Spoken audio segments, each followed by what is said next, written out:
After the explosion, did I die? I must have a thing about Johns. I can recall John number 1, but he died in the accident at the workshop. I was sad for a while, but found happiness with John number 2 a year or so later. He was my second John, and apparently I was his second Christine.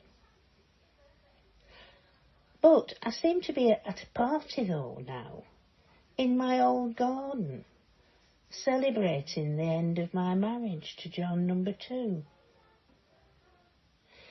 John number 3 is nowhere in sight. I could murder a gin and tonic. I think I must be invisible, because I just tried to grab a sausage on a stick, and my hand went straight through it. And also I've just walked straight through Vicky. She didn't even blink.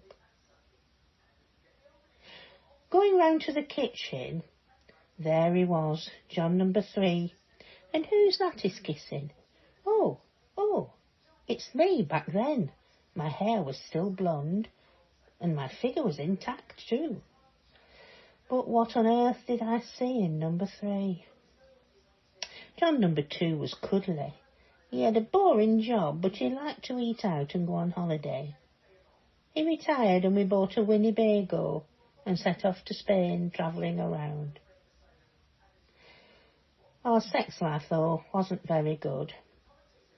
And that's when number 3 came calling. Why did I encourage him? It must have been the naked attraction I couldn't resist.